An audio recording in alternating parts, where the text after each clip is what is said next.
बिस्मिल्लाहिर्रहमानिर्रहीम। अस्सलाम वालेकुम। क्यूस्ट न्यूज़ के साथ मैं हूं सना हुसैन। चलते हैं खबरों की जानिब। जिला कर्क तहसील तख्त नुसरती से मौलाना खान मलूक की रिपोर्ट के मुताबिक चीफ ऑफ बशर खैल कौम इलाका थल के नामी ग्रामी खानदान के चश्मो चिराग खुश मिजाज शख्सियत CNW के हेड क्लर्क मलिक मोहम्मद इकबाल का अपनी रहायश का लकी बांडा में इलाका थल तख्त नुसरती तहसील के सियासी शख्सियात और चीदा मोअज़्ज़िज़ीन के एजाज़ में शाइया दिया, जिनमें साबिका सूबाई वज़ीर Malik Zafar Asam, Malik Ali Bostan, engineer Mir Wali, STEO Mohammad Naeem Khan, principal Minhaj Malik Mohammad Rauf Khan, साबिका TMO Haji Zarat Ali Khan, DSP Mohammad Shafiq, Malik Gul Shadi Khan, ADO Kifayatullah Khan, accountant Qadir Khan, accountant Malik Shahid, ठेकेदार मोहम्मद नासिर, मलिक ज़ो मरजान, साबिका नाज़िम मोहम्मद हुसैन, हाजी गोहर खान, अवामी शायर क़यूम खान, महमूद खान, हाजी मलिक गुलशाली ने शिरकत की और साथ ही दीनी और इल्मी शख्सियात मौलाना अब्दुल गफूर,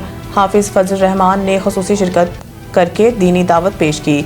मेज़बान इकबाल खान ने मौजूद शुरका का शुक्रिया अदा किया और दोस्तों के गैदरिंग का ये सिलसिला जारी रखने के अज़म का इज़हार किया। दोस्तों ने एक दूसरे से मोहब्बत का इज़हार किया और ख़ुसूसी तौर पर मलिक इकबाल का शुक्रिया अदा किया, जिन्होंने मसरूफ़ वक्त के बावजूद दोस्तों को एक दस्तरख़्वान पर जमा किया।